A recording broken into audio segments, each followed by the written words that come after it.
Are you out of your mind? Here's the debate. You're upset. They're saying we believe you. That's it? I thought...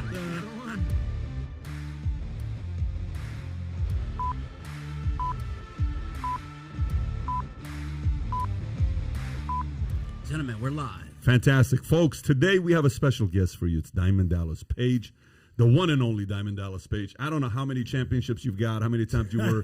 Let me just read off a few of them so folks know what you did. Over a decade in WCW, 3-time WCW World Heavyweight Champion, 2-time WCW United States Heavyweight Champion, 4-time WCW World Tag Team Champion, 1-time WCW World Television Champion, 4th WCW Triple Crown Champion. This list goes on. You and the only U.S. heavyweight champion to defend the title on a pay-per-view main event, defeating Bret Hart at the 1998 World War III. You have a new program called the DDPY, which some would call yoga, but you created it yourself. And you said something very interesting when we just got started. You said when you guys started wrestling, you know, the Hulk was 6'7", and you were 6'4", and you're still 6'4", and he's now 6'3". So he's 6'4", probably about the same height. Yeah, right, about the same. Yeah, we'll talk eye to eye. We'll talk about how you did that, how you recreated this whole identity. But pretty excited about this interview, man. Great to have you on. Pleasure to be here, bro. Pleasure to be here. We've had some certified badasses on the show. We had Francis Ngannou, the UFC heavyweight champion of the world, but I mean DDP, certified badass in the house. And you know what it is? But I'm also an actor. You know, he's a real badass. And, you know, dude, I can hang my own. But at 66, I'm all about peace and love, baby. It's like the old Bobby Bear song, "You're the winner." As far as I'm concerned, you win. You know, I'm done to fight anybody anymore. By the way, for the folks who are still in their 40s or 50s, and they were convinced wrestling was real, he just ruined it for you. Hey, I always tell people, it's not fake, it's predetermined. Yeah, a lot of air quotes going on. It's DDP. It's a show. Yeah, I got to tell you, this is a great story. I was being interviewed because we did one of the favorite wrestling movies out there is Ready to Rumble, and you know we're doing the whole big gambit, the promoting it and everything, and everybody's being so nice because wrestling's just white hot, in the 90s, and that's when it came out, and there's this one guy who's interviewing me, and I can tell he just doesn't want to be there. And so as we get to the end of the interview, I said, can I ask you a question, man? He goes, sure. I said, you don't appreciate what we do you? He said, honestly? I said, I asked you a question. Yeah, honestly. He goes, not really. I said, okay, so you don't like the whole showmanship of it or whatever? Well, it's fake and blah, blah, blah. I go, let me ask you a question. I said, are you like you guys? You're in New York City. Are you a guy who likes to go to plays? Oh, absolutely. I love Broadway. I said, what's your favorite Broadway play? And he said, hands down, Phantom of the Opera. And I looked around. And I said, bro, I don't want to spoil this for you, but he doesn't really get burnt with oil. I said, an act. And the crew just burst out laughing, right? And I just said to him, I said, every night I'm going out there with a different opponent because it's a dance. It's a very physical, brutal dance. And people think it only happens on Monday and Friday in a pay-per-view. No, it happens 24 to 27 nights a month. You get in a car, you drive 100, 200, 300 miles to the next town, or fly from LA to Kansas City and drive 100, 200, 300 miles. The wear and tear on your body is off the chain. And people can say whatever they want about professional wrestling. One thing remains that everyone understands. You can't fake gravity. Gravity will, it'll F you up. Man. I mean, when you said your surgery, what were you on your back? What did you talk about? You had something going with your back? This is the thing. Now, we talked about Hulk a second ago. From what I understand, Hulk's had 8 back surgeries. Because once you start one, they're coming. I ruptured my L4. I didn't start wrestling until I was 35. My career took off when I was 40. That was in 96. That's unheard of, by the way. Unheard of. Started when you were 35. That's 35. That's, most professional careers are ending at that point. Done. You're just getting this thing started, baby. And it was really hard because I came from a manager in a color commentator spot, and I was running nightclubs. So for me to make that break, because one day they came up to me on the WCW at the time. I'm managing Scott Hall, who I called the Diamond Stud at the time, and I'm managing the Freebirds. And Magnum TA, who is Dusty Rhodes' right hand, walks up to me and he said, "Listen, D, we're still going to let you do the color commentating, but we can't let you do the managing anymore." I go, "Why? I mean, dude, what did I do wrong?" I go, "I'll fix it." He goes, "Honestly, you can't." I go, "What do you mean I can't?" He goes, "Because look at you. The hair, had long, unbelievable, gorgeous hair. Yeah, friggin' locks of golden hair. But, the clothes, the bling, the wraps. I had these girls called the Diamond Dolls. Yeah. And they were stripper hot. It was like smoking. I know the type, DDP. Yes, you know what I'm talking about. And the bottom line is, he's like the bling, the wrap, the girls. Everybody wants to be you. You're taking too much. We need you in the ring, bro. Is that what he was getting at? No, he was saying, basically, I'm too over the top for professional wrestling. How is that possible as a manager? But what he said when he walked away, he said, what we should have tried to do is put you in a pair of tights and boots and see if you can do this. Now, I had 7 months left of my contract. At that point, I was like, I never got in this business because I tried it when I was 23. I had 3 matches, hurt my knee, it didn't work out for me. I wasn't ready for it then anyway. Starting at 35 was really hard because I can't tell you how many times my body hit that mat. When I first got down that cold gym, that's freaking 7 different rings in it, and it's freezing in there. I can't tell you how many times my body hit that mat, and I thought, man, this fake shit hurts like hell. So it's just when I finally got to actually get there and then find out, okay, now you can't do it. Well, I had 7 months left of my contract, so I said, to hell, I'm going down to power plant. I'm going to learn how to wrestle. Now, the guys I was managing, the Freebirds, they're 2 of the greatest ever. Hall of Famers, Jimmy Jam Garvin, Michael P.S. Hayes. They looked at each other and literally fell down laughing at me. Because by the time you try to figure it out, because it's not like anything you've ever done. If you're in a fight, you're in a fight. You're in a fight with a mixed martial artist, you're in trouble because those cats know all different types, from jiu-jitsu to wrestling to boxing to striking, everything. Like, they're going to get you on every different angle. But at least you got your own. You got 2 fists. You got something to go with. In professional wrestling, it's a dance. And just falling flat on your back, there's nothing normal about that. So you got to reprogram your mind to understand how to fall. Because if you don't take as much of it to fall from your shoulders to your hips, you can really hurt yourself. So the bottom line is, you think that learning those moves in the beginning, it's going to be the hardest thing you've ever done. And now you're out there in front of 500, 5,000. I've been in front of 101,000 people. That's insane. Damn. And once you realize now you're in front of those people, now how do you make them care? And think about this. When they know that you know, and you know that they know, that you and your partner both know who's going to win before you walk out there, how do you make them care? You build real life characters. And I've often said this in my speaking. And when Page Joseph Falkinburg, because that was my real name before I changed it, and I knew that name was never going to draw any money in the world of professional wrestling.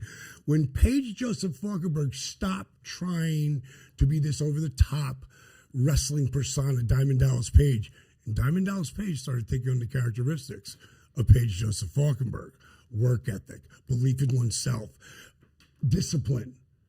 Man, my career took off like a rocket because I was bringing my own self to the character. And that's what every single actor does, and creates backstory. So now it became all mine. I am the oldest rookie ever. Inside my Hall of Fame ring, it says work ethic, equals dreams, explanation point, DDP. I love that. I love that. What a freaking story you just told. By the way, in a match, you're saying all of it is, you kind of know who's going to win before. Has there ever been a time where in the middle of it, it changed, where you guys as the wrestlers made a decision? Now, you know what? Yes. You're going to win this one. No, but not like that, though. Eddie Guerrero was one of the greatest wrestlers ever. He could do anything. And we were having a match at Halloween Havoc, and this was really got me to a place where Eddie was the good guy when we started. I was the bad guy, but my diamond cutter finishing maneuver, because it came out of nowhere. People want to be surprised. They want to think they know. Oh, they want to be surprised. And again, ours is like ballet meets Broadway meets live acting. And Eddie, he would come off that top rope to you on the floor when nobody did that. Now a lot of guys do it. I did it, but at that time, he was one of the only guys who was doing it. And he'd jump off that top deal, which was probably about 12 feet. So he's another 20 feet in the air, and he came down. And how he landed, and this happened to me too at times, when you tear like in between your ribs, white muscle, you can't breathe. It hurts to breathe. And Eddie never sold it. In other words, he never told me he hurt himself. He kept going. And we're getting near the end of the match, and I go to pick him up. He goes, diamond cutter. I go, no, Eddie. He goes, diamond cutter. He was, it's okay. Hit him with a diamond cutter and pinned him. It was a huge win for me. October of 1996. 1997, I'd be the wrestler of the year. Well, you were supposed to lose that match, and he was that injured. He's like, DDP me now. Yes, just hit me with the freaking. And how quickly did it register? Oh shit, I'm about to win this match. I was like, I hope I don't get in trouble. And did you? What happened? No, because Eddie was like, he came out like he would jump off the top rope and he would take his arm, his leg as far out, and then he'd bring his knees into his chest and he'd spring out. He called it a frog splash. He wasn't doing that. And I thought he just should have rolled me up and just made something really simple to get the win, but he didn't do it. He went diamond cutter. I went, okay. It was a huge win for me October at that 97. time. Wow. So 96. 96. So let me ask you. So you know how the game of football, right? Okay, the quarterback's up there, coach is calling the play. Sometimes the player's like, nah, I'm going to do what I'm going to do. And the coach loses their mind. You're going to be doing that. What are you doing? He says, I'm going to throw this over here. Can't say nothing about it. And then there's that beef between the player and the coach. Sure. When that happens there, who's calling who? Is Vince calling, saying, what was that all about? How does that process go? That was actually Eric Bischoff who was in charge at that point, because we were kicking their ass. Well, we were going back and forth in 96, 97, 98. We kicked WWE's ass. They almost went out of business. NWO was the hottest thing. It was must-see TV. This is how crazy it was. The top, back then there wasn't as many channels as now, but there's a lot of them. So on cable television, we would be, or WWF would be, number one in all of cable. And then we would be, or WWF would be, number two, number three, and sometimes number four. We had the top 4 shows on all of cable. And there was 2 different shows. We did Nitro and Thunder. They did Raw and SmackDown. It was crazy. And the ratings originally, Vince was doing like a 2.9 to a 3.2. That would be unbelievable today. But the universe has changed. We got those numbers up. I thought they're going to split one, what do you get, 1.5 and a 1.8 or whatever. No. More people watched. And it's kind of like the Boston Red Sox and the Yankees. Those 2 teams hate each other. And not so much the teams, but the fans. Fan base. And if all of a sudden there was no more Red Sox, all those baseball fans who watch the Red Sox would start watching soccer or something. They wouldn't watch the Yankees, because they hate them. So I don't understand that. But my buddies, I grew up in Jersey. They, made a plane crash. Why would you say that? Like, they're that fanatical about it. So that's what it was in WCW. So, by the way, were you at that time? Like, but was it? Did the world also say that you're ahead of them? Like, did the world? Because I know you guys had Hulk Hogan, you had Eric Bischoff, you had Kevin Nash, you had Scott Hall, you had Randy Savage, you had Sting, you had so many guys. Scott Steiner. I mean, shit. Some of these names: Bagwell, Norton. There was some legit lineup of what you guys had. Yeah. What were you ahead? Were you like the Yankees at the time, or were you the Red Sox underdog? We were the redheaded stepchild for the longest time, and then Kevin Nash and Scott Hall. One day they were on their TV, and the next day Scott Hall just showed up on ours.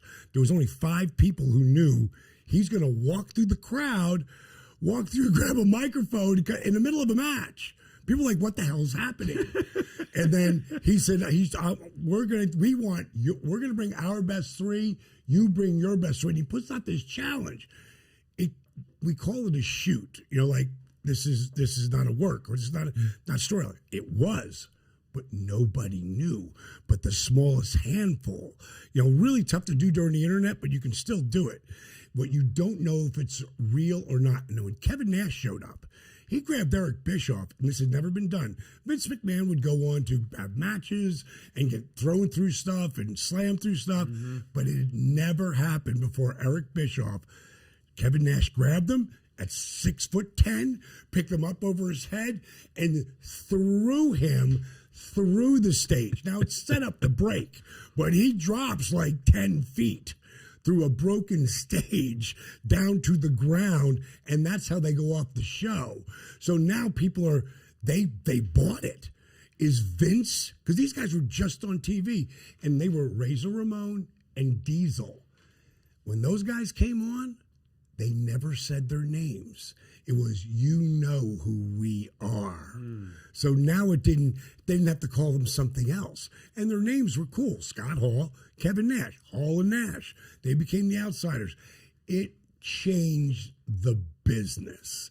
It made it what Thursdays used to be when Seinfeld was on and stuff, must-see TV. Right. And guys would be picking up the phone, oh my God, no, switch over to WWF. No, switch over to WCW. And through this, because it was so hot, both of those guys were best friends of mine. We started together. I created Scott Hall's look when he came in as a diamond stud, and he had the blonde hair and a big walrus mustache, and he completely changed his look, and he wanted to help me back, and Kevin Nash, we were tag team partners, and he wanted to quit a bunch of times because they were screwing him around so bad that I would be like, don't let them beat you, big man. You're going to be one of the biggest names of all time. And he is. But even in his Hall of Fame speech, he thanked me because I got my home on the beach, because of Dally kept me in this. Keeping that positive. You know this, you don't quit. You keep, if you believe in it, if you're passionate about it, you keep moving towards it, and it will happen. And it may not happen exactly when you want it to happen, but it'll happen. It's crazy. One of our guys, I was reading the text to you earlier. He texts me from Brazil, Aaron, and he says he knows, obviously, you're going to be on the show today. He says, have an awesome show today, Patrick. What DDP did for Jake, the snake was nothing short of amazing. I said, which part? He says he brought Jake the snake back from a massive alcohol addiction, rehabbed his body, and helped him be able to be inducted into WWE Hall of Fame. He has done that for many athletes. This is a very common thread with the story of what you've done for these guys. What has been your approach? And maybe the better question would be, in every sport, there is a guy that plays that role, older brother, like somebody that's going to give the call and say, let me talk to you. Right. Let's kind of help you get through this challenging time. What is the optics of what this looks like? Meaning party and temptation. What's around me? What's the life look like? I remember I went to Ric Flair's place in Atlanta. He was in Atlanta. I interviewed Ric Flair, and he told me the stories. And I'm sitting there with Rick, and his girl is sitting over there, and we're going back and forth. I'm like, half the stories he's telling me, it doesn't make any sense. That's when the documentary had come out, and the whole story with his son, 24 years old. He's crying. It's emotional, all of this stuff. But tell me what the world looks like that we don't see. We see this. But we don't see behind the scenes the party. What does that life look like? Well, but first, let me tell you, Ric Flair, there was nobody like him.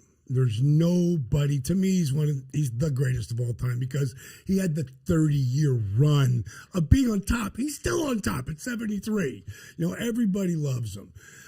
But his stories, when he's telling you how wild and crazy they are, they're watered down because you don't want. You can take those crazy stories, as they are. They're way crazier. PG-13 version of what we get. Yeah. His is like the quadruple X. The Nate is his own animal. I love him to death. Early in my career, because I'm coming up at the 35, 37, he doesn't believe in me, likes me, but doesn't believe me, so he's not going to, we end up having a little bit of conflict. And then later, after, it's all gone, because we're all family. We all love each other when it's all said and done.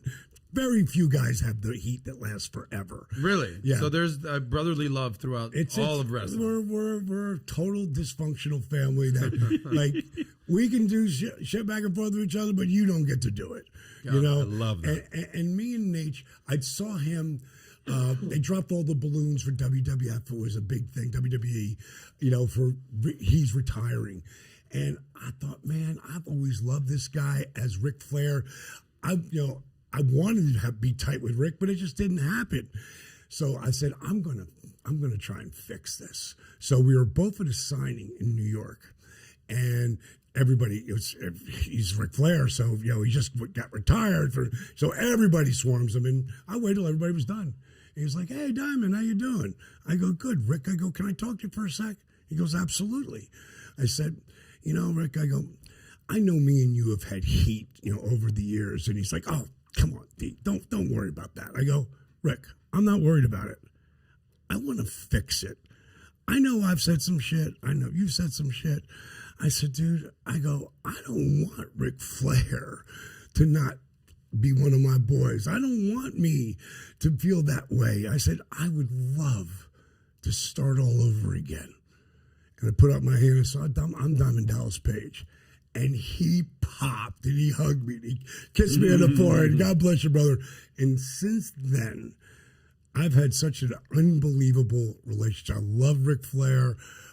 When I went in the Hall of Fame that night before I was leaving, he yelled to me. He was at the bar. I come over. He goes, "D, come on, sit down, have a drink. So have a drink with him. And he said, "So what time's your flight tomorrow?" I said, 7:30. He's like, "Jesus, who booked that?" I go, "Not me, and I can't change the flight." He goes, "You still in Atlanta?" I said, "Yeah, I'm still in Atlanta." He goes, "All right." He goes, "Tomorrow, you and your old lady, man, go. I got the limousine, I got the Lear jet, I got the whole deal." He goes, "You're coming back to Atlanta with me." I go, "Rick, that is so cool, but bro, I've got so many bags. I'm like the Griswolds, And he's like, "I don't want to hear that shit. Get down there. There's a FedEx right over there." He goes, "Send your bags home. I'll meet you down here. Don't call me before 12. We're leaving at 2. And we flew us back in the Lear jet. He found out it was my birthday, took us out to dinner. Ric Flair, I love him to death. And I'm telling you, his stories, they're watered down. Because he is just pure energy, and he's the nature boy. Who are your best friends in the business? It sounds like there's a brotherhood, even if there's beef. You're the type of person. You're infectious as hell, bro. I feel like if you're in a room, you're gonna be the first guy to be like, "Man, just put it here, bro." And you're like, I feel like that's huge. That's huge to do, especially in a competitive environment. But at the end of the day, who are like your tightest guys that you're tight with? The tightest guys, Kevin Nash, Scott Hall, Jake Roberts, Dusty Rhodes before he left, Stone Cold Steve Austin, Eric Bischoff.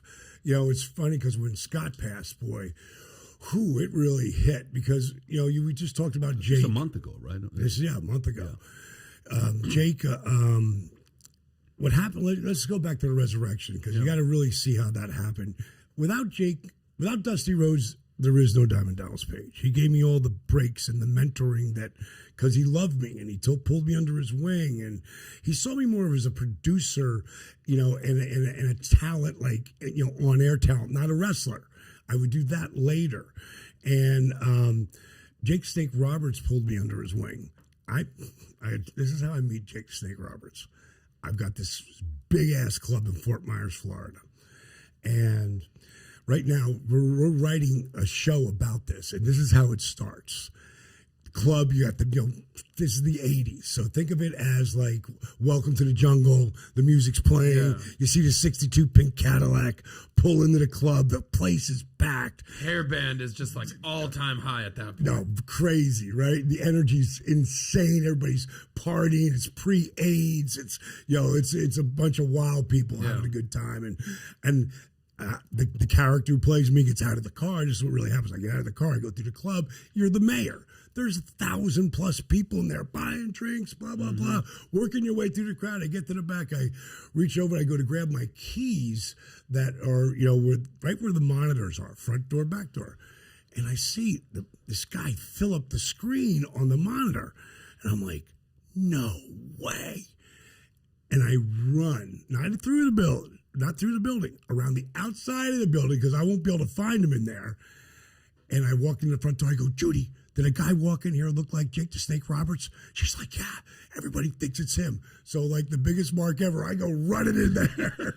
I see him and I slow down because I don't want to be all fanboyed up on Jake Roberts. And I finally work my way over to him. I'm like, hey, man, you Jake the Snake Roberts? Who wants to know? I said, the guy who runs this place. Yes. What can I do for you? What are we drinking? And I'm getting so shit-faced that night. And it was the beginning of being bar buddies. And he would come into the club, and a lot of the other boys would, because I didn't charge anybody. I took care of them all, gave them a safe place to be. This is before I'm involved in this shit. But I tried it when I was 23. So I have this thing connection to it. And then later on, Jake, when I would be in WCW, and I started wrestling, Jake came in for like 3 months, got this huge contract, and then before he signed it, another guy came in, Bill Watts, and pulled the contract off the table. And then Jake was out of there because they had a lot of conflict between the two of them. And what ended up happening is I tore my rotator cuff, and Jake had called me, because now I'm wrestling 9 months. Actually 7 months, because my contract's up. They're not going to renew it. I'm 36 years old. My rotator cuff's gone. I got to get surgery on it. Jake calls me up and just, sees how I'm doing. Him and his old lady had split up. Before you know it, he's living with me and my first wife at the time. And so he takes me under his wing, and I'm like, man, I can't wait. We're going to do independent. You work independently. Yeah. There's independent wrestling all over the world, and you can make decent money. I was at the bottom of the card, but Jake could get me in. And one of the things he said to me, which was really, really, like, it changed my whole life when it came to this world and how fast I learned. I filmed every match I ever had. And Jake had I'd said to him, man, I can't wait when my shoulder's better. I can't wait to get in the ring and work with you. He goes, yeah. He goes, but you've already got all the moves down. You already know what to do in the ring. You just don't know why. You don't know how to tell a story yet. He goes, we're going to learn more watching your matches and me critiquing them than you'll ever learn from me in the ring.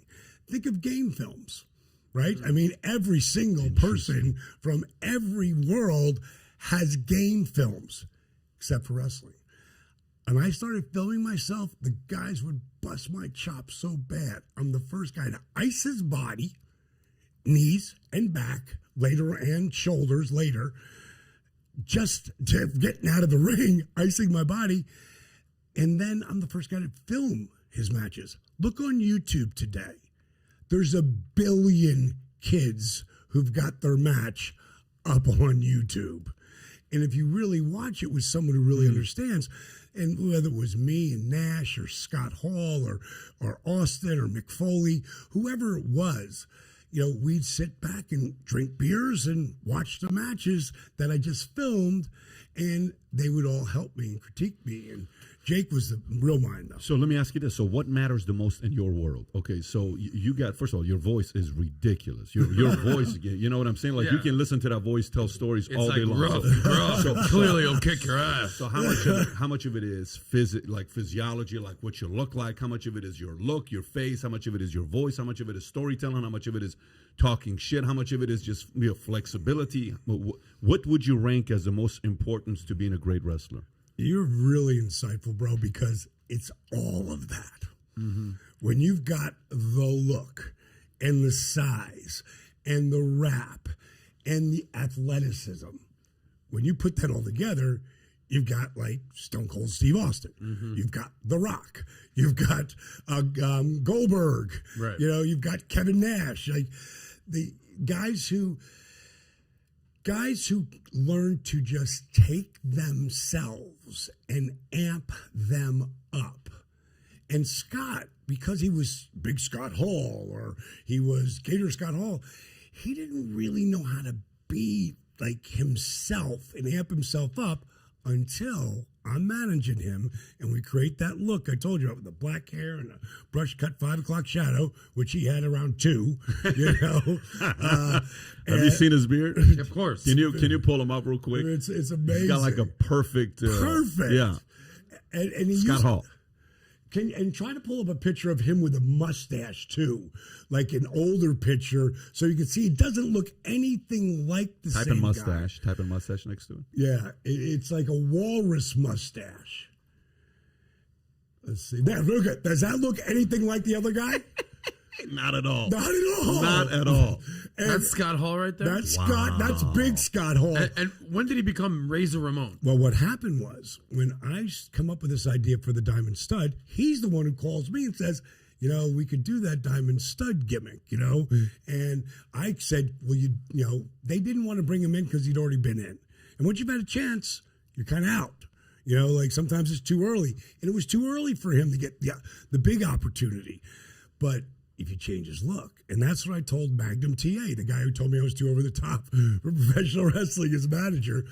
He said, they've already seen him and they don't want to bring him back in. I go, Mags, what if I can completely change his look? He goes, what do you mean? I go, what if you don't recognize him?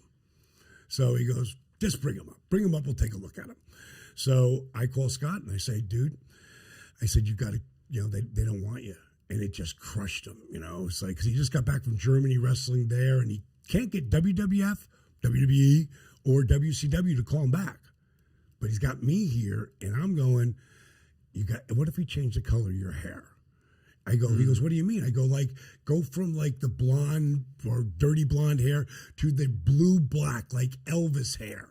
And Honky Tonk Man had black hair like that. Honky Tonk Man was great. Yeah, but he was the only one who had that hair like that. It was Elvis, right? Yeah, of course. And then you bring on, I saw not Shawn Michaels. I saw George Michaels on MTV at 2:00 in the morning because I'm a club guy still, even though I'm staying with my buddy in Atlanta. I can't go to bed that early, so I see George Michael on, and he had this 5 o'clock shadow look. And I go, man, that looks amazing. So I pick up the phone and I call him. Dally, what are you doing, bro? It's 2 in the morning. My wife's pregnant. I go, come here. I got to tell you something. You're coming up tomorrow. Come on. Walk out of the room.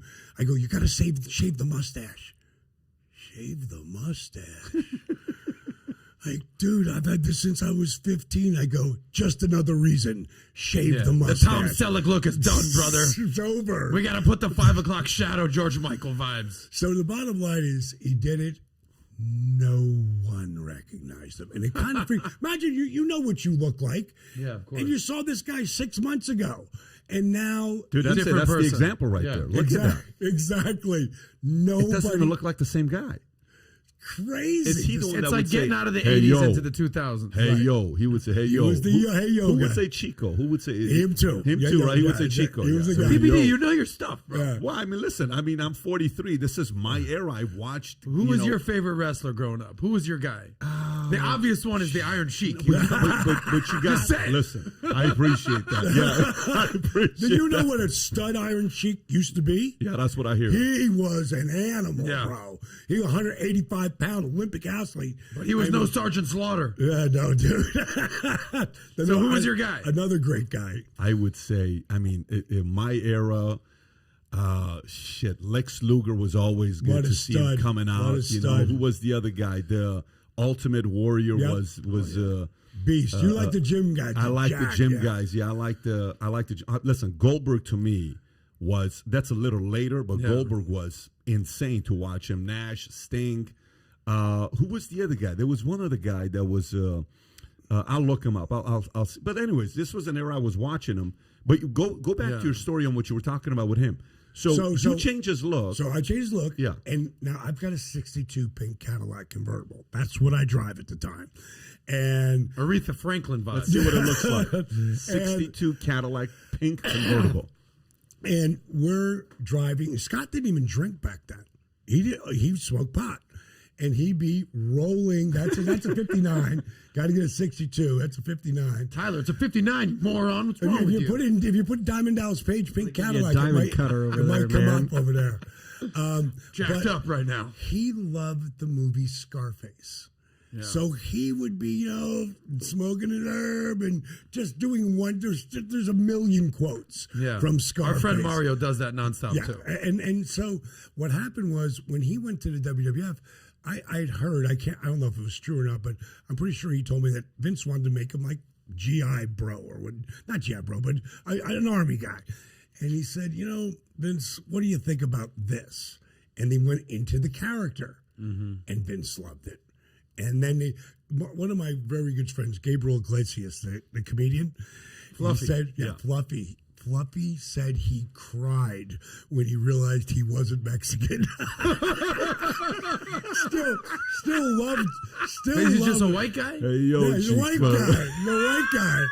But he played it so well. Oh, he played it better than Mexicans play it.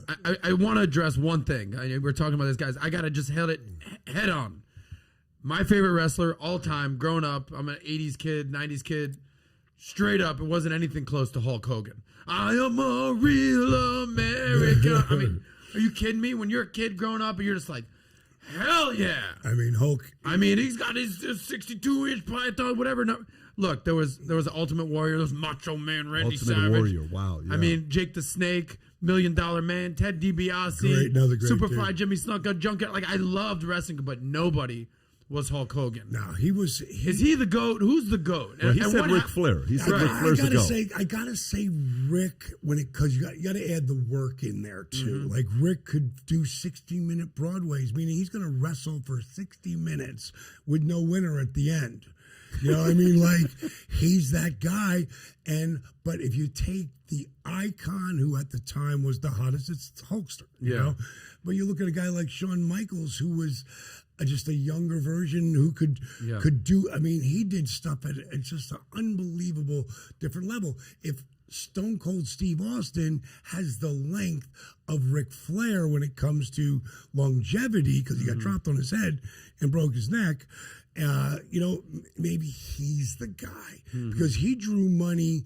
He drew more money than Hulk drew in a shorter period of time. Yeah, because remember. So he's like Conor. He would put money. Say again? Because Conor in UFC. Conor Right. And that's Austin.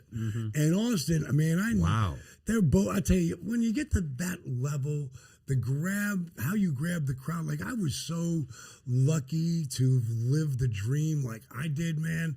1997 was my year. 1998 was amazing. In 99, and this is all in my 40s. Crazy. All in my 40s. And what ended up happening, where the whole DDP yoga thing comes from, I'm working 270 plus days a year, hitting the mat. One match, because I'm in main events through all of this. So one match could go 15 minutes, it could go 30. That's like having 5 to 8 car accidents in one day. And Ric Flair said something really, interesting. He said, it's amazing what your body can get used to. So pain tolerance. Yes. No, but just your body can just get used to it. And then when you stop doing it and you come back, oh my God, it's like starting all over again. So I was working such a feverish pitch along with doing, Malone, Carl Malone, right, and Dennis Rodman. Rodman was with Hogan, and me and Carl Malone came on while they were on the Tonight Show, and we shot the angle. Showed Malone and DDP. And I have to teach these guys now how to wrestle. They're not wrestlers. So we have to figure out. Malone is huge. There you go. Look at that picture right there. Beast. Like, that is the. I'll go back and tell you the story. So Hulk pulls me aside in Germany, 1994. I just walked through the curtain, and he pulls me aside. He goes, "How are you doing it?" I go, "How am I doing what, Hulk?" He goes, "How are you getting so much better?" He goes, "I don't see you on TV that often." They don't believe in me at the time. They're not using me. So he goes, "But when I do see you, you come up with some new move I haven't seen you do, and you get the people involved." He goes, "This is how they're doing it, right?" He answers his own question. He goes, "They're putting you on the road so you can learn your craft." I said, "Hulk, the only reason I'm on this tour is because my real name is Falkinburg, and the Krauts love their Germans, and I got a smoking hot wife that walks me to the ring." He goes, "Well, how the hell are you doing it then?" And I said, "I went back down to power plant where I learned how to wrestle, and I started teaching those guys. And I'm kind of figuring out the more I teach them, the more I learn." This is about everything, and you know this. Of course. If you teach someone and keep teaching them, you're learning as you're teaching. The most important thing. So, and obviously, great, Hulk, thank you. I appreciate the compliment. He goes, "Whatever you're doing, keep doing it. Because it's not today, it's not next year, the year after." He said, "But I honest to God believe that you and I could draw huge money together." Wow.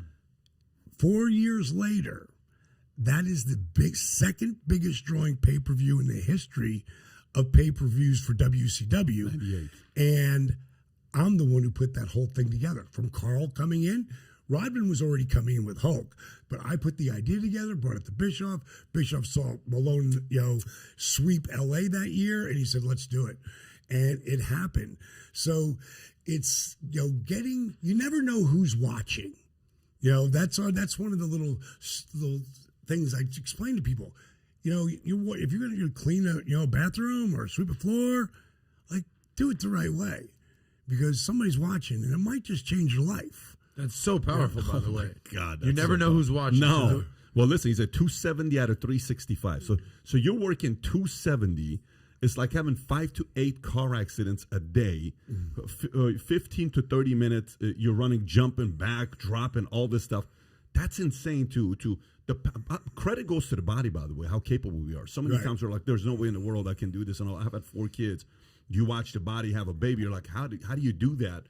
The body is so much more capable than we think it is. But going back to what you're talking about here, the greatest of all time. You said Rick is at the top. Ric Flair, Hulk is in the conversation. You said all this stuff. But let's go to peak. Who peaked the most for 1 year, 2 year, 3 years? Like Goldberg, freaking. That's what I'm saying. So you know how they'll say the greatest boxer of all time is Ali, right? But the greatest peak of all time, isn't it Tyson? So who would be the greatest peak? Would you put Goldberg at the top? I would say him or Austin, because they were so hot. The Rock had a crazy, but was really like, if Austin and McMahon don't have that feud where it basically like giving the finger to your boss, and people love that. Like, Steve changed the game. The NWO took it. Like, you never would have thought WCW could have competed with WWE. But when when we did NWO, we kicked their ass. For like, Bischoff has a show, a podcast called 83 Weeks. And 83 weeks, we kicked their ass. And then that whole Austin and McMahon thing happened, and it started to shift the tide again. And that's where. How did that happen? How did the friction between the two happen? What caused it? What was the tipping point? Vince is probably maybe the greatest heel of all time, because he fully commits, and he was not afraid to have have Austin in this scenario shine him. And it was really, it's just great television. And, everybody wants to, not everybody, but many people want to knock their boss out. You know? Not true over here. I love my boss. Don't put that in his head. When you say heel, this is someone who plays the villain. Yes. Right? Yes. And, walk us through that, because I assume most people want to be the hero. No. The Hogan, the good guy. No, you're saying most people want to play the heel? Pretty much every guy who starts wants to be the heel. Really? It's fun to be J.R. Ewing. It's fun. It's easy to get people to hate you. It's really hard to get people to love you. You've got to really be vulnerable. You've got to show something that they can identify with. For me, it was the underdog. You know, Jim Ross called me the greatest overachiever of all time. And in my Hall of Fame speech, I said, to be an overachiever, you must first be an overbeliever. And it's so true. When I was inducting Jake in the Hall of Fame, and you have to understand, before Jake moved into my place, and anybody who's never seen the Resurrection of Jake the Snake, it's on Amazon Prime, along with another documentary we just put out called Relentless. But it's dark because it's addiction, but it will make you laugh. It will make you cry. Most of all, it'll inspire you, because Jake just didn't burn bridges, as we call that, you know. Jake nuked them. Like, it was never going to take. He had said so many bad things about WWE and Vince McMahon. And, you know, again, when you're addicted, you do things that you don't do when you're beating the addiction. What was he addicted to? Booze, pills, coke, crack. You know, I mean, everything. And because Jake helped me through, like, I don't ever get, without Dusty Rhodes, there's no Diamond Dallas Page. Without Jake, there's no 3-time world champion. Without the both of those guys guiding me when I needed them, I'm not a Hall of Famer. But I was, because being 35, like I said earlier, was the hardest thing I ever did, hitting that mat in the beginning. But it was the best thing that ever happened to me, because I was smarter than I would have been at 35. You know what I mean?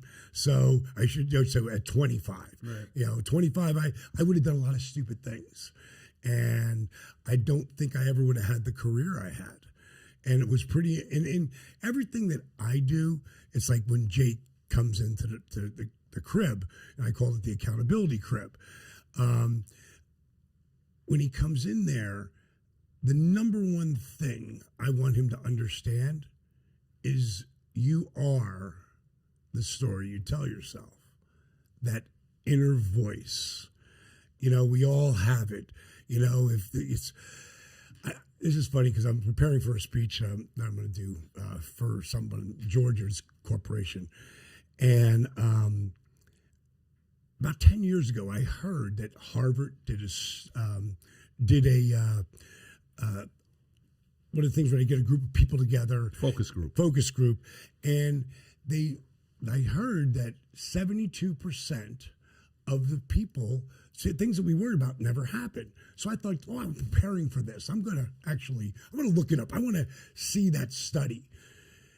Harvard never did a study on the worrying thing, but Cornell did. But it wasn't 72%. It was 85%. Following people over an extended period of time, 85% of the things they worry about never happen, and it gets better than that. Of that 15%, 79% handled the adversity way better than they thought they would. Oh. And many of them said, I'm glad it happened because I learned something from it. So really, 97%, according to this study, by kind of decent school, Cornell. It's an Ivy League. Top of the line. Yeah. 90% of things we never worry about never happen. So again, Jake, let's change the story. Like that you tell yourself, like when he came in, and it was more like he was waiting to die. And when someone died, he was pissed it wasn't him. he never had dreams anymore because there's so much fog on your brain from the coke and the crack and the booze and the pills, you know. So when he got there, the first thing I do, and the same thing, and we had talked about this earlier, the show we're filming right now called Change or Die. And the first thing I do is change what they eat. Like no gluten, no dairy, no GMOs, organic, or what God created. You know, because what I get people eating, it affects their mindset. They're so beat up and hurt. Jake and Scott were so beat up, and I couldn't believe how bad a shape they were in physically. You change the food they eat, because our food sucks in this country. It's criminal what the lobbyists and the big corporations have done to our food. Just watch Food Inc., Genetic Roulette, or GMO OMG, and then you'll have a little bit of an insight. Now, these are all things I make people watch and things they have to do to be a part of what I'm doing. So Jake and those guys, so now they change what they eat. They already start feeling better. Now, my workouts, my DDP yoga, or I call it DDPY. Why? Because I want people to stop calling it just fucking yoga, because it's not. It's yoga, rehab, old school calisthenics, and something I call dynamic resistance, which is flexing and engaging as you're moving. So just like lifting weights, time under tension. So what happens, every time you flex or engage a muscle, your heart has to beat faster to get the blood to the muscle. So what ends up happening is you get in the cardiovascular workout, breaking up scar tissue and creating mobility, strengthening your core at a different level, all with minimal joint impact. Now, you guys, I've been sitting here for the last hour. When I blew he's getting up, y'all. Watch out. When I PBD. blew my back out, can you get a camera so you can see Get a mic closer to your DDP. Okay, so He's good. You can lift it up. see him. Okay. all right, let me try this. Okay, there we go. So when I blew my back out, this was my flexibility. Yeah, you know I've been sitting here the whole time. Right. This is cold, Damn, he's all the way down. Insane. but flexibility. 65 years old? 66. Hey, but who's counting? You're looking great. Core shape, core balance, core strength is a whole different animal. Being able to stand here and talk to Holy you shit. and grab either one of my feet and grab it and pull it over my Holy head shit. Dude, that's and have ridiculous. a conversation with you at 6'4", 228 pounds of twisted steel and sex appeal. Let's go. That's and 66 years young. Your wife just must to- love that move, whatever that was. My wife makes me look like I'm not pliable at all. She's amazing, and she's broken her back twice. I've heard. So my point is with the program, what happened to me when I was wrestling with Kevin Nash, and it was a tag match, and Kevin picked me up for the power bomb that he does. He's 6'10", legit, and he's throwing me, trying to get me to go flat. But when I hit, it wasn't that bump. It was the proverbial straw that broke the camel's back. I ruptured my L4 and L5. So God gave us this incredible spine, right? And in between are these amazing things called discs, but they're like shock absorbers. Well, take a jelly donut and do that. Now it becomes bone on bone. And I don't know how I did it. All I know is so much of this reaching and stretching and strengthening. I'm constantly creating traction because I'm trying to pull those bones off each other.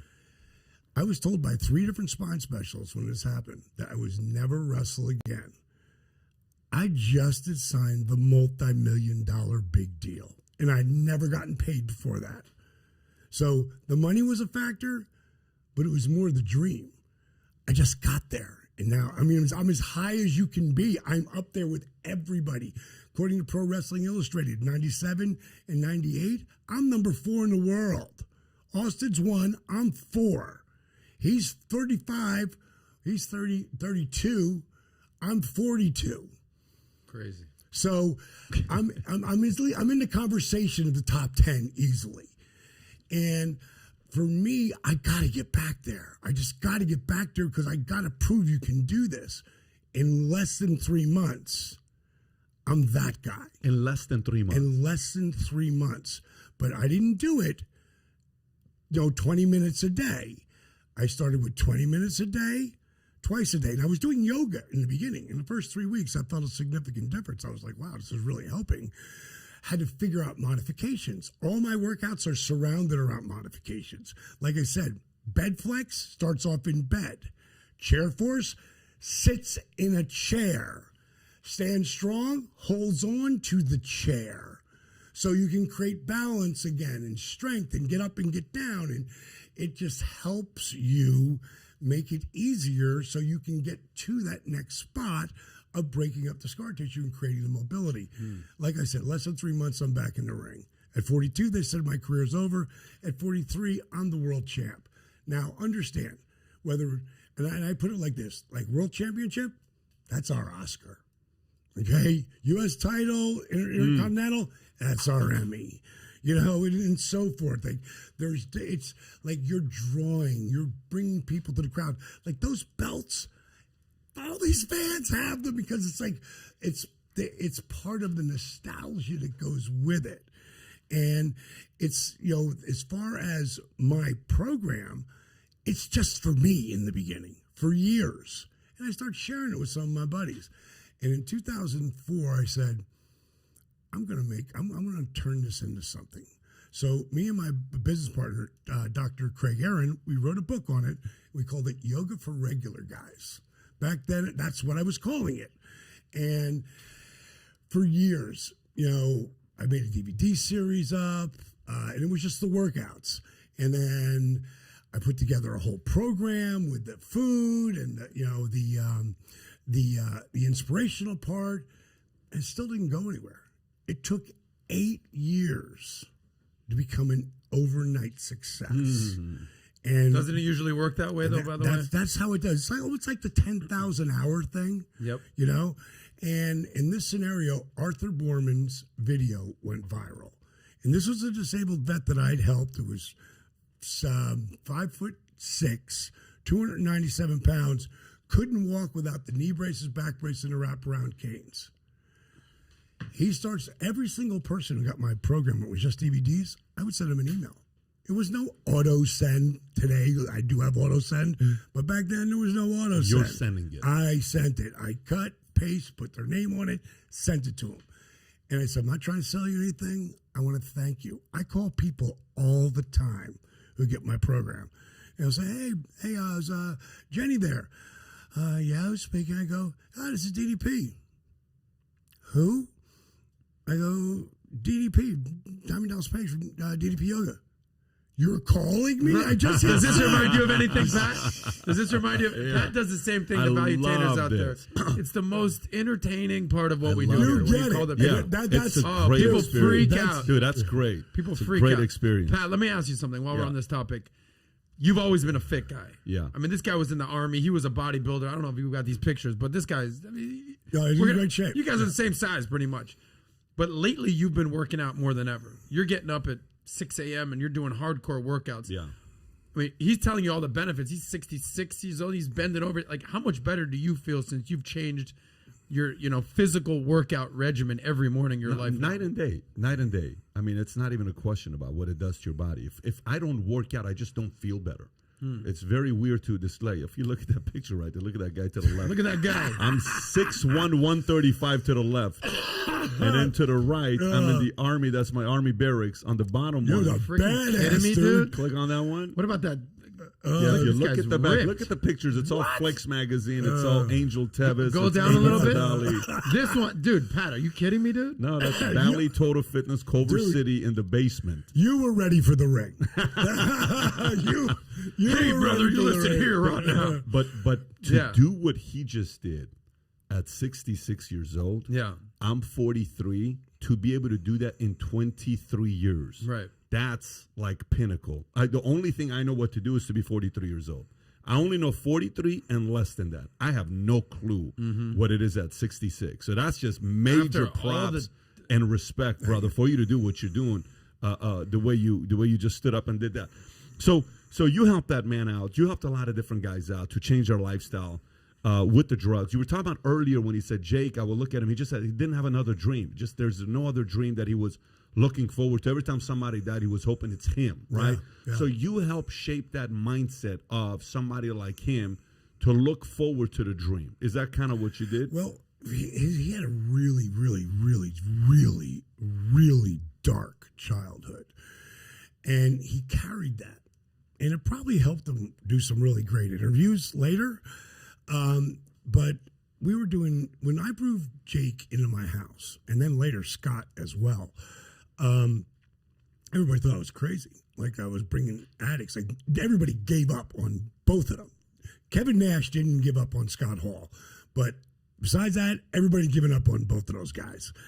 And when Jake came in, I mean, we got interviewed by Deadline and, and Yahoo Sports and HBO Sports came. Like, everyone was like, they were so blown away by the story. And I didn't look at it as bringing an addict into my house. I look at it as bringing it to my brother, who literally, and both of those guys were very instrumental in my career, having the career I had. And Jake would, when he'd get on his thing, he'd start talking about this dark shit again. And I looked at the guy and I said, can you hold on a second? I just want to talk to him for a minute. And I pulled him in the next room. I said, bro, I get you have this past, but if you keep holding on to this past, we're never going to get by that. I go, what about all the amazing things? You have 8 kids, and right now, 4 of them are talking to you again.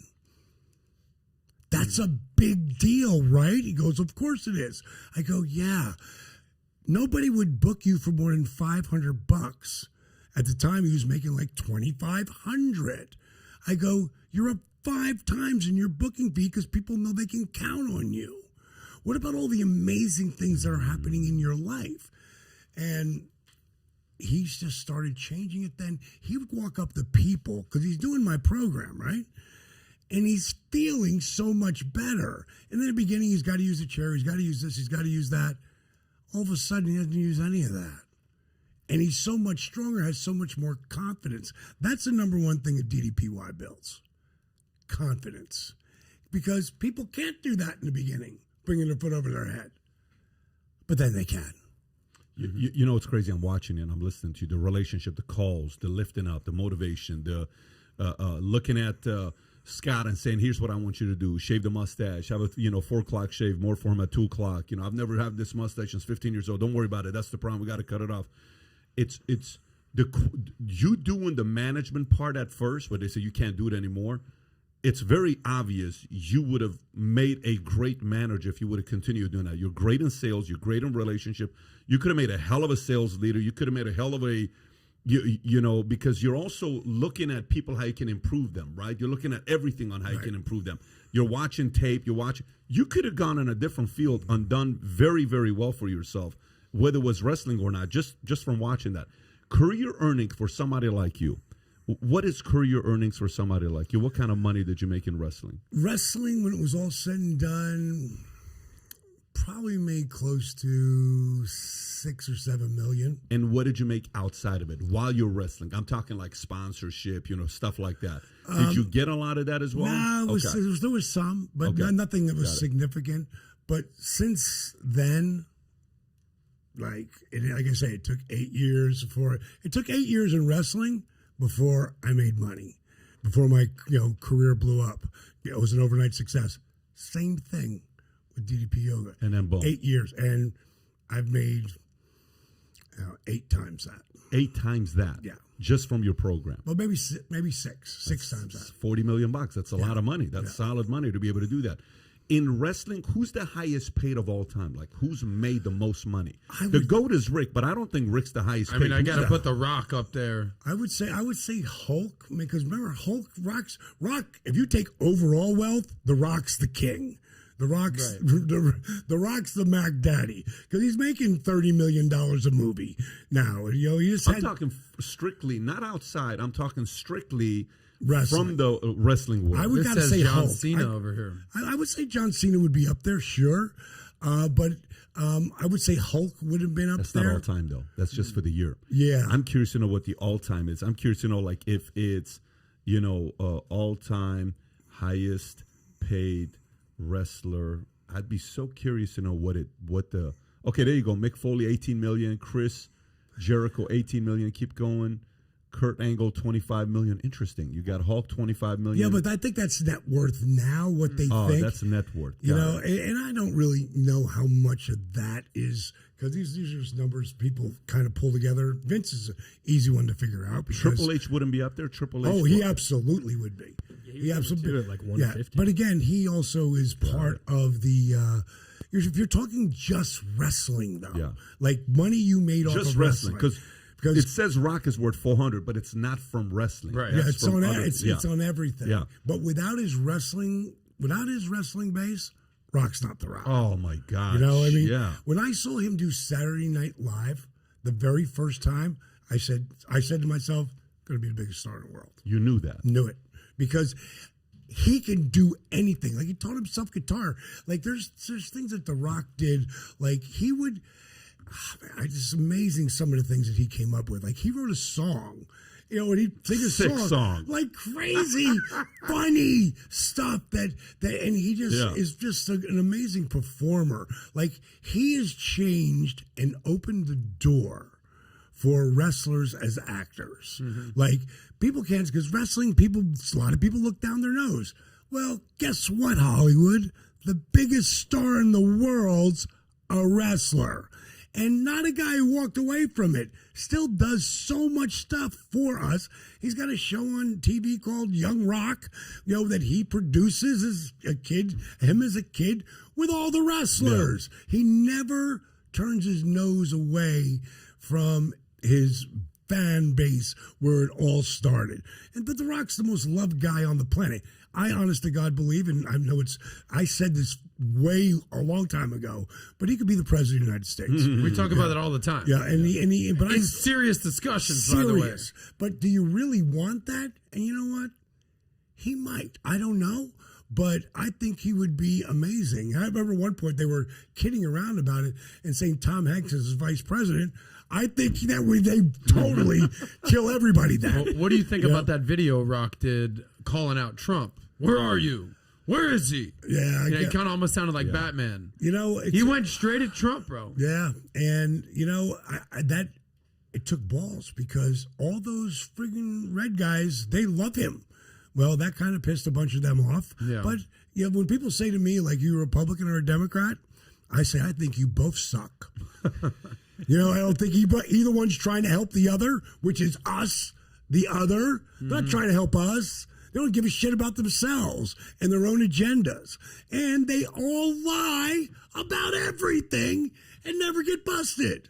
It's mind-boggling. Well, Trump would make appearances at WWE, would he not? Didn't he fight Vince McMahon? He is in the Celebrity Wing Hall of Famer. Yeah. Have you ever interacted with Trump? Have you ever been there when the whole wrestling there? No, I never was there when he was doing that. I met him once when he literally first got with his wife, and it was at a Elizabeth Glazer 8 Foundation thing, and he was super nice. Mm-hmm. He was super nice. The guy, I hated the stuff he did on Twitter, and now the big whole thing with Elon and Twitter and everything. But, I hated because he really could have just turned the curb. He could have turned the curve once he got in there because he's a very charismatic cat, and, he could have been, to me, could have been much better at doing the president thing, and trying to pull us together, but it is what it is. Again, I think all politicians are bullshit. He brought up the Elon Musk Twitter thing. I mean, this is something we've been talking about for weeks now. I'm sure now that it's been 24 hours since it's happened. How are you processing this since yesterday, Pat? They realized the poison pill was going to backfire and they were going to be in court for the rest of their lives. And finally they caved and they said, Elon, shit, we can't do nothing about it. I guarantee you this took place. I'm telling you right now. Now, I may be wrong. Lawyers, they had a meeting with the legal team. And they said, okay, what can we do at this point if we pull the poison pill? You can pull the poison pill.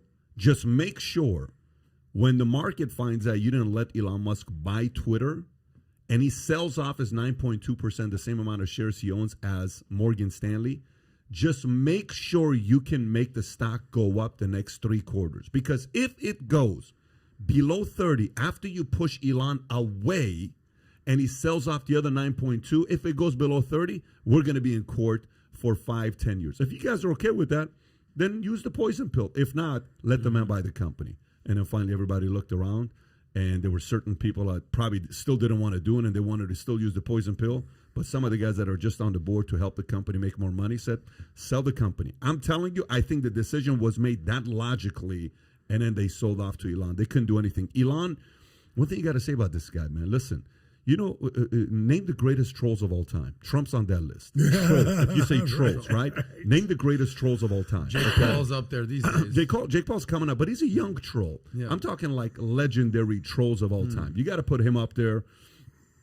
You got to put, who else would you put in the wrestling world and UFC? You got to put Conor in that world as a great troll. Talking shit talkers, stirring the pot. I'm talking getting under the skin type of a. Yeah. So text exchange came up, right? You want to show the text exchange between Musk and Gates? I don't know if you saw this or not. So here's a text exchange that came out. Make it a little smaller so we can see it. So the first text goes out. Can you do it or no? Because I can't read the top part of it. Apparently Bill Gates hits up Elon Musk to discuss philanthropy on climate change, but Elon asked if he still had a $500 million short on Tesla. Bill said yes, he hasn't closed it out. So Elon told him to get lost. No idea if this is true. LOL. Well, Elon responds. Here's what he said on the bottom right there. He says, do you still have a $500 million? He says, sorry, but I cannot take your philanthropy on climate change seriously when you have a massive short position against Tesla, the company doing the most to solve climate change.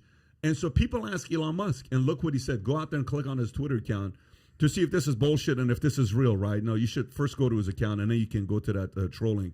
He responds, go a little lower. You'll see one of the ones when he responds. And he says, that is the text exchange. I don't know who got it. Go a little lower. Go a little lower. He responds somewhere there that he did respond. Okay, anyways, go back to the post that he put up there, Bill Gates. And then he posts this. In case you need to lose a boner fast. That's Bill Gates. And that image of Apple. So you're basically saying that Elon Musk is one of the greatest trolls of all time, and not the greatest at this point. What I'm saying to you is, this guy cornered Twitter's board to say, I dare you to not let me buy the company. I dare you. I think that's how it happened. What was the poll you did yesterday about Elon Musk? I asked the question. I said, what percentage of you, how will you react with Elon Musk buying Twitter? Number 1, are you leaving? And I said, number 2, will you be more active? Number 3, you don't give a shit, something like that. And I'll be more active. Nothing will change. And then who cares? You know how many people said leaving? 2%. Everybody was like, yeah, I'm going to be more active. The one that won the most was I'll be more active. Don't forget what Elon did. Elon came out and he said, do you guys know the top 10 most followed people on Twitter? They rarely ever tweet. He says, do you know that Justin Bieber hasn't tweeted but so many times? Do you know that such and such person? Do you know that Barack Obama only tweets this many times? Why do we have the top biggest accounts that are not active on Twitter? He's asking the right question. The whole blue, that everybody wants that blue check mark. Yeah, of course. He says, why don't we just give the blue check mark to everybody that pays $2.99 a month? Why don't we do that? If you pay $2.99 a month, let's get rid of all the bots. If you pay $2.99 a month, you're not fake because all these people are creating these fake accounts. Right. Let's eliminate all these fake accounts that are out there because they're not paying $2.99 a month. I mean, I love what this guy's doing. So anybody and everybody can get the blue chip if you pay $2.99 a month, whatever the fee's going to be. Now he's allowing, the new CEO made a few changes that they allow you to put 10-minute videos. We couldn't do that before. It was 220. Now you can't put a 10-minute video. Anyways, the market's very, very happy. However, yesterday, the legendary Brian Stelter, which I don't know if you follow him, he's a famous wrestler from CNN. He goes by the thumb. He's a famous. We can't play that, but he said something. He says, "Well, I just want you to think about this. Imagine you have 2 parties to go to. One party, you can say whatever you want to say, and you're free. And another party you go to, people have to be a little bit more responsible with what they say. Which party would you want to go to?" And then somebody comments on my tweet, and he says, I can't imagine him having ever been to a single party in his life before. Because the biggest thing is people don't believe the guy's 34 years old. That guy to the left is 34 years old. That's what I was just about to. He's 34 years old. Brian, do yourself a favor. Contact Diamond Dallas Page on how to look younger. Start doing some DDPY. Years old. He needs DDPY more than anybody needs DDPY. Back to Elon, because we're on this topic right now. Did you see the latest with Jack Dorsey now? Did you see what Jack Dorsey had to say about Elon? I sent that to you on Slack. What do you think Jack Dorsey's response about Elon buying Twitter is? First of all, what do you think? Let me ask you a question. How many conversations do you think Elon and Jack have had in the process of him buying Twitter? What do you think? Nonstop. Are you kidding me? Like, you know how he said it's a family affair, brotherhood. Right. Yeah. Dude, these guys are PayPal mafia brotherhood homies. They're texting, calling. They live by a certain code that nobody else knows about. Jack's known it for the longest time. Elon's already told Jack, I want you to be on the board. You know, all this conversation. They've already had the conversations. And on top of that, what did come out yesterday, which was interesting, because I said the 5 things that was going to happen once Elon bought it. I said, number 1, he's going to buy Twitter, take it private. Number 3, he's going to do whatever he's doing with Brady's picture to be eliminated. Then it's going to be Trump's going to be back, and then mainstream's going to lose their mind and all this stuff. But the one thing that the story's not coming out is even if Twitter lets Trump back on, he may not want to come back on because he's still pushing Truth Social. Oh, get out of here with this Truth Social was yesterday going viral on Truth Socially Twitter. has officially put the nail in the coffin. You don't think he's just going to come back to Twitter now? That's not Truth Social is doing that right nothing. there. Trump will not return to Twitter even as Elon Musk purchases platform. Will begin his own Truth Social. Yeah, well, by the way, I don't think that's a smart move. I don't think that's a smart move. Not a smart move. No, I don't think that's But go back to Jack Dorsey's quote about Elon. I was going to say, even Melania doesn't use Truth. Like, the only person that uses Truth is Trump, and nobody can get on it, right? Elon is the singular solution I trust. That's some pretty high praise. But it's not. He said this to Elon before he said it to public. He said this to Elon before he said it to public. It's all a work. Yeah. That's what we call it in our business. It's all set up. Yeah. You know, and for this cat with all the bazillions of dollars he has, he's got to know he has a plan. And the plan, as like you said, was already discussed before it ever went out there. And he already knew who the votes were coming in that he needs, and who else who's going to partner with him. You know, to me, I don't believe anything anymore.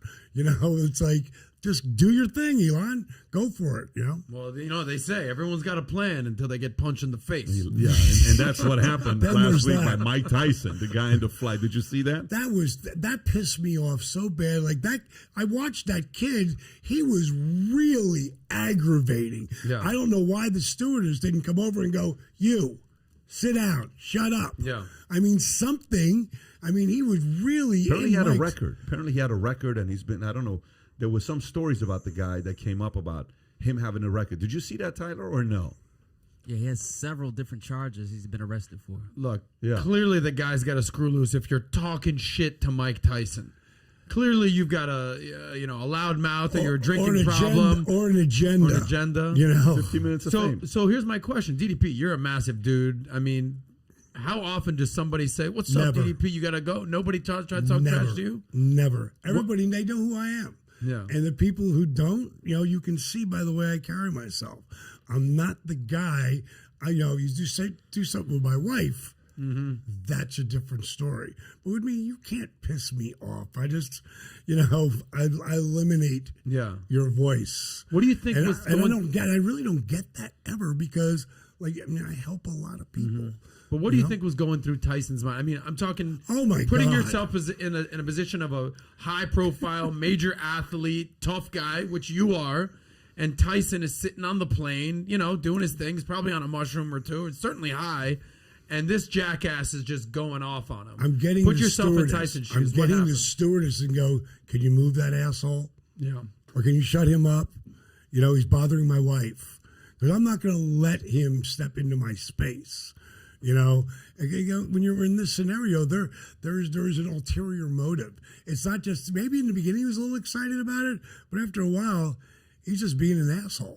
He has no respect for anyone's space, and he's got some kind of issue. But the stewardess is, they're pretty strict these days. Since 9/11, it's a different animal. How did the steward? Was he in first By the way, class? the internet never loses. It's undefeated. Look at this right here. Yeah. The air marshal and then Mike Tyson beating the shit out of some guy. Right. How did the stewardess not show up? How did other people not see what was about to go on? Again, I thought that I'm looking at that. I'm going, is this a work? I mean, where is Bing? Right. Bing, like hitting the button. Now, what kind of and Mike doesn't deserve to be treated like that in any way, shape, or form. Because you talk about a guy who's turned his life around. By the way, Pat interviewed him for an hour. Yeah, and it was one of the coolest things talking to that guy. But question for you: how many guys who were in wrestling? Let's just say he lost to another guy that was the one that, let's just say Vince or Eric is building a guy up to be like a face, and you lost. But how many guys were like, well, listen, if this was a real fight, I'd beat the hell out of you? Was there any guys like that were like, of course, street fighters that were like, talking, I would crush you if we got into a street fight? Yeah, but it's not why you get into the business. It's a show. It's a show. And earlier years, they called them shooters. Like if he didn't want to lose, you weren't losing. Like nobody was going to move Andre the Giant around if he didn't want to be moved around. Because Andre was like, and Big Show was the same way. I remember Big Show was wrestling with him, and I did this one spot. And Big Show was 7'1", 500 pounds. Just Shaq size. Yeah, Shaq size. Yeah. Bigger. And They stood against each other. Look at that. yeah, there they are, right there. And I go to shoot him off. He reverses me, and he goes to clothesline me, and I hooked him, and his arms like this, and my legs over here, my arms are here, and then I slide down, and now I'm laying on my back, and I'm trying. It's called a sunset flip. I'm trying to pull him over, and it's a giant spot. Whoa. And then he reaches down and he grabs me by the throat, right? And he's going to pick me up. Now, I'm on my back. I'm going to give him a boost. I'm going to push and slide so it makes it easier. My foot slipped, and now I'm dead weighting him. And he picks me up like I'm 5. I'm 255 pounds. This is the Big Show you're talking about. Yes. Picks me up like I'm Mountain of a 5. man. Right. So Type in Big Show DDP. Holy crap. He picks you up like you're 5. like I was 5 years old, and I would look him down. Everybody went, whoa, because you could really see like it was a shoot. And he's got me by the throat here. I'm looking down at him. I go, okay, now don't kill me. And he's gonna spin me and drop me on my back. But it was just moments like that really stick out in my in time. Like, oh, okay, that. Let me ask you to Pat's question. This is a real question now. Sure. He asked, competitive nature, who doesn't want to lose. If you actually had to pick a tag team partner in a real life fight, Right. oh shit is going down, And I want you're this in a guy in my- foxhole. yeah. I got one guy that's on my side, and a real fight is happening. Who's your first pick? His name would be Ming. Also went by Tonga, which is his real name. Yeah. Samoan dude, friggin' sweetest guy on the planet. But you would not want to be on a bad side. Really? Pull him up, Tyler. Yeah.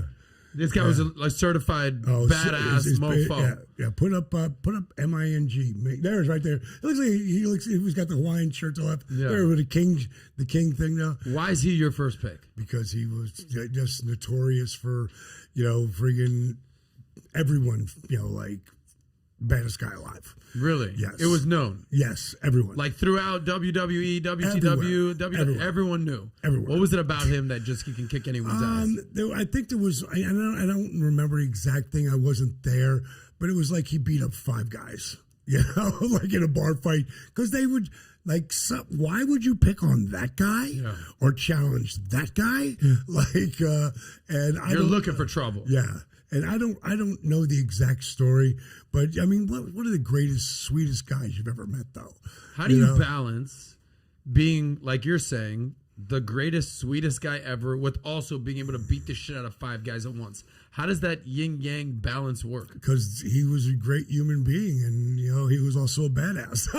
You can be both. Yeah, you could be a manly man and also do DDPY yoga. Absolutely, and friggin' Chuck Zito. Chuck Zito's one of the baddest son of bitches on the planet, but he is a friggin' sweetheart, man. Guy who was president of Hell's Angels, New York chapter for 25 years. Sweetheart guy, man.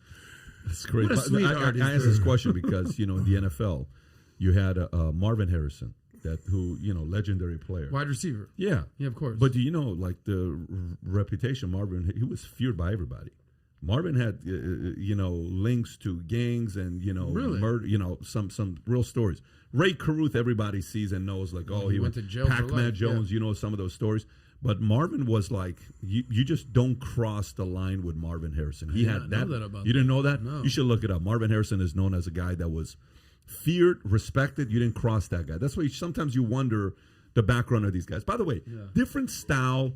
Eric Bishop, you talk about Eric, who, he's doing what he's doing. And you said if he would have continued, at one point you guys are competing, those guys are about to lose, bankruptcy, all this stuff. What is the biggest difference between Eric and the way Vince led and marketed and told story? What was the difference? Well, I think more than anything, and this was great, when Bischoff was running WCW, even when we were doing great, it was constant conflict with the office. Meaning, like, to Turner people, who owned by Ted Turner, not Ted, but their people looked down at wrestling. And when Vince was fighting for his life, his whole company is a wrestling superstars. He took away the word wrestling, whatever. Sports entertainers. It's his company. It's his lifeline. It's his legacy. It's everything. And Eric didn't have that. If he could have been doing it on his own, who knows what would have happened. But when you work in the corporate world, you've been all through that, and it's so hard. And then there's the jealousy thing, and all of that. When it's your company and it's your brand, Vince. And Vince is really the one with Hulk that changed the whole format. By the way, you know who gets a lot of credit for that story you just told? Dana White, because Dana is only a 10% owner of the company. And Dana was able to work, politics, WME, two owners came, they bought it for $2 million, he got 10%, and he was still able to move it up, even though it's not his company. He's only a 10% guy of the company. It's not like he's 51%. There's a difference between Dana and Vince, but Dana still was able to pull off the product. Which product, to the audience that doesn't, I'm going to show something here on the internet I want these guys to see on YouTube, but which one do you think UFC today's surpassed the audience and the eyeballs that wrestling gets, or do you think wrestling is still ahead of UFC? I think the UFC would be bigger at this point because I think it's very cyclical. Wrestling it's up and it's down, and it's really like it's harder now to really understand how many people are watching. And to give you an example, and this was genius. So everybody thought it was like, oh God, what a waste of time. WWE Network, they're losing money. They're this, they're that, and everything. Well, I guess it was 2 years ago, Vince leased, not sold, but leased the network to Peacock for $1 billion for 5 years. Leased. They don't own shit. They are using, because what is the most important thing on any, whether it's Paramount, Peacock, content. 1,000%. Well, now we've got a ton of different shows. It looked like when Vince was going to, WWF was going to get traded to WWE. Oh my God, they've ruined his brand, and they spent all these years, and Vince fought for it, didn't get it. Best thing ever happened to him. And this, I'll use an example of this in a second. But so many times, what looks like the worst thing that ever happened to you can be the best. And when I tore my rotator cuff and they let me go when I was 36, Jake came and lived with me for 3 months and then got me booked wherever we went to. He became my mentor on how I told stories. And it took years to really become a really good storyteller. But if I don't tear my rotator cuff and get fired, that never happens. When I blow my back out and they tell me my wrestling career's over and I've just signed this multi-million-dollar contract, it's going to go bye-bye. And I come back, great that I get back and live the dream.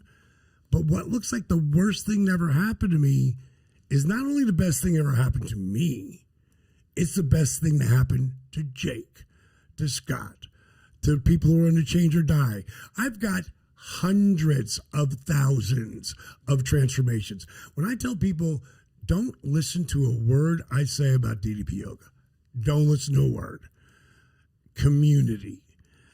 One of my buddies, Chris Gabriano, started this just page on Facebook. Just a regular page. DDP Yoga, one word. And it was 1,000 people. And then there was 5. And now there's over 70,000 people. You have to read that page. You will never believe what people put up there. You see, remember when, and we both do this, we call people. We show people we really actually give a shit about what we're doing. That's very, very, very rare.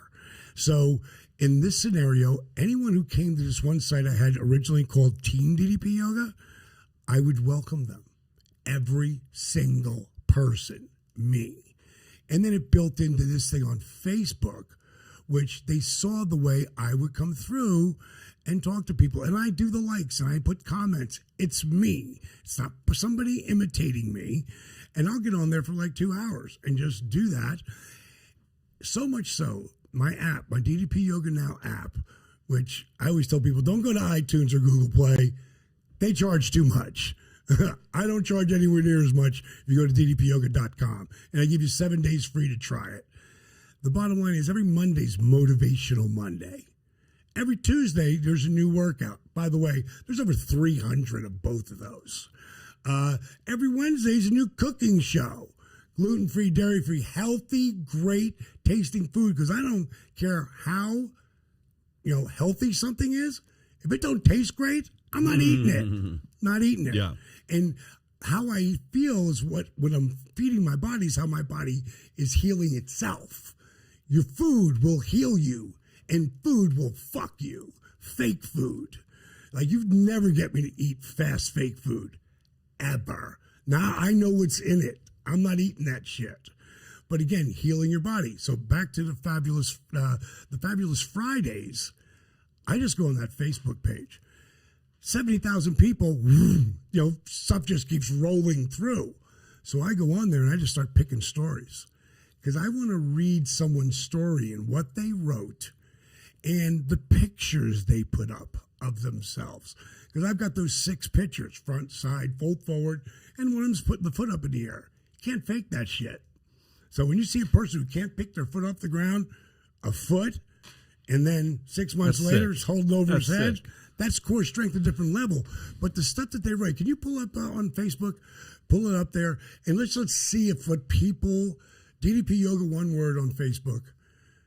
Yeah, one word, Facebook. And let's just see just some of the... Okay, just zoom down. Is that it? I think that's a DDP Yoga one. I'm talking about the members one. Just go up there and just put in the search DDP Yoga, one word. And you're saying one word because they get the opportunity to describe DDP Yoga it's just in one word? I wrote it. I originally would write it. Just pull up. Can you pull up Facebook?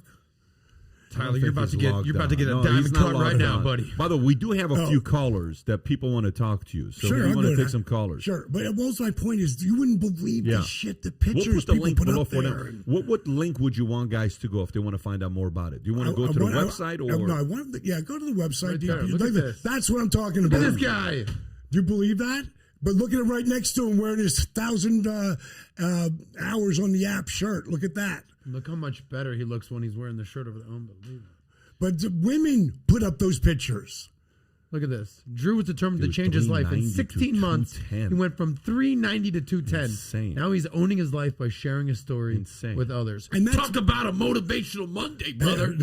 And that's on my company one. You got the one I'm talking about is the one members go. Awesome. And they help each other. There's never been a community like it. And that's the biggest thing I'm the proudest of. By the way, did you know Victor Rivera? Victor Rivera, yeah. I know the name Victor Rivera. Okay, somebody asked in a question, do you know Victor Rivera? I don't know what that question means. Is he a wrestler? Is he... No, I know a guy. Okay.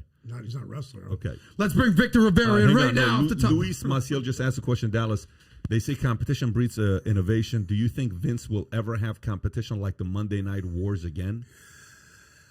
I can't imagine it. Just because the AEW, which is the new wrestling program out there, is really good and the product's really good. But it's like the WWE is. Oh, I was down there at WrestleMania. They did 2 nights in a row of WrestleMania with over 78,000 people one night and 84,000 the other night. 2 nights of it. It's crazy. I have a quick question about these people, right? Because it's been forever since I've been to a wrestling match. But you talked about being in LA and then going to Kansas City and then coming down to Fort Myers. I mean, just like, Sure. What's the crowd like at these wrestling events? What type of people? Amazing. What type of energy? What are like maybe I'm not saying politically, but like philosophically, what do they stand for? Tell us about the crowd at these events. The people who love wrestling, and they appreciate it. They know it's a show, and they care about the characters, and they're ravenous, man. Like, you can't imagine, like, unless you're really at a live event, you've never seen wrestling. Because when you see how they're part of the show, it's like people like, oh God, they're booing him or they're cheering him. It's really, you want them to do either. You don't want them to do nothing. Yeah, that's right. Powerful. You don't want them to do nothing. By the way, so do we have callers? Yes, we have Julian on the phone. Julian, how are you? Good. How you doing? Fantastic. So what question do you have for DDP? My question is, did you get paid off of your likeness being used in the Nintendo games that you're a part of? And were you involved in any of the production in the games? Yeah, I always got paid. We got some kind of VIG. The company gets the major part of the VIG, and we get a little piece, but it's still, hey, I call it mailbox money. I've always had anything to do with my character. I want to be there and go through the moves, and they like today they can put these things all over you. I mean, I just did one the other day where you're wearing this suit.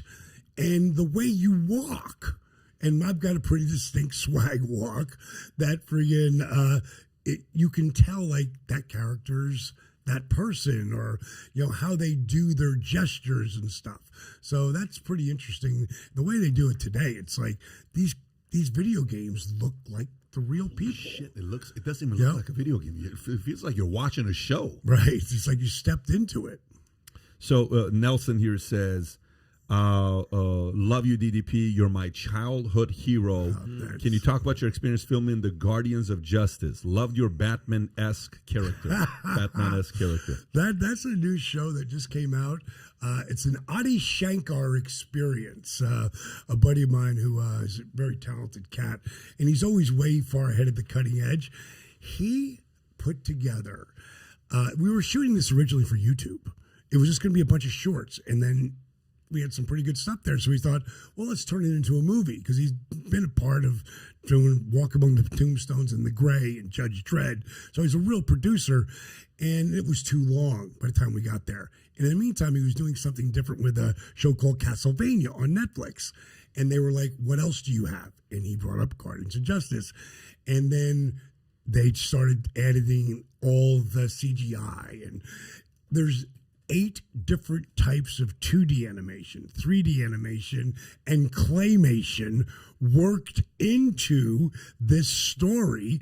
That's a series, 7 episodes, dark satire. And Batman never gets older than 40, right? Batman never gets older than 40. But Nighthawk, he's in his 60s, and he drinks and he smokes and he takes painkillers because he needs them, and he kills for the greater good, and he knows how to save the world.